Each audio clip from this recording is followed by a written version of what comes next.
Selamun aleyküm. Bugün miladi 14 Mayıs 2022 Cumartesi, Hicri 13 Şevval 1443. Günün ayeti. Kur'an'dan inananlara rahmet ve şifa olan şeyler indiriyoruz. O, zalimlerinse sadece kaybını arttırır. Günün hadisi.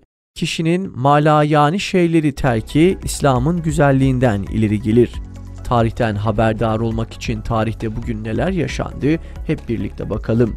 1560, Piyale Paşa komutasındaki Osmanlı donanması Cerbe Deniz Savaşı'nı kazandı.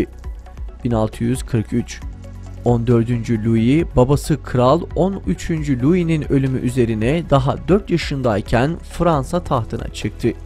1767, İngiliz hükümetinin ithal çaya vergi koyması Amerikan Bağımsızlık Savaşı'nı başlattı.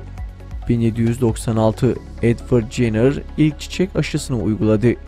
1948, Filistin'de bir Yahudi devletinin kurulmasını kolaylaştırmak amacıyla İngiltere oradaki egemenliğini sona erdirdi ve Yahudiler işgal devletini ilan etti. Böylelikle korsan Siyonist bir devlet, Batı devletlerinin işbirliği ve dayatmasıyla Kutsal Filistin topraklarında kurulacak ve günümüze kadar Siyonistler resmi bir şekilde Müslümanlara karşı terör ve dehşet eylemlerine devam edeceklerdi. 1948, Siyonist rejimin 1948'deki kuruluş sürecinde 700 binden fazla Filistinli mülteci durumuna düştü. 13 binden fazlası da katledildi. 5 milyondan fazla Filistinli vatanlarından uzakta mülteci kamplarında yaşamaya başladı. Terör rejiminin kuruluşu sadece Filistinlilerin yıllardır yaşadığı trajediyle sınırlı kalmamış, Orta Doğu'da yaşanan birçok temel sorunun da kaynağı olmuştur. 1948, Arap-İsrail Savaşı başladı. İşgal devletinin kuruluşunun ilan edilmesinden birkaç saat sonra Arap Birliği işgalcilere savaşı açtı.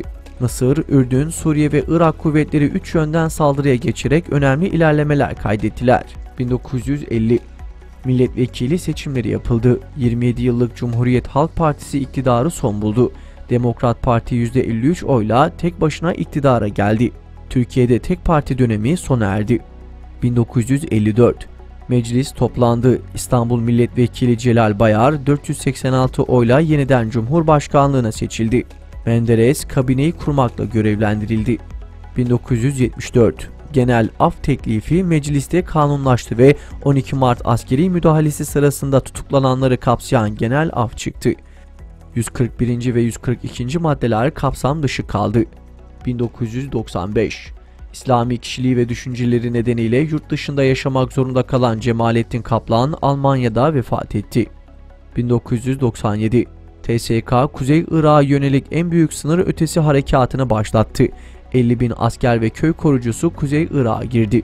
2015, Filipinler'de bir terlik fabrikasında meydana gelen yangın ve ardından yaşanan patlamada 72 işçi hayatını kaybetti. 2018, sömürgeci ABD'nin Kudüs'teki büyükelçilik binasını Kudüs'e taşımasını protesto eden Filistinlilere Siyonistlerin saldırıları sonucu 55 Filistinli Müslüman şehit oldu.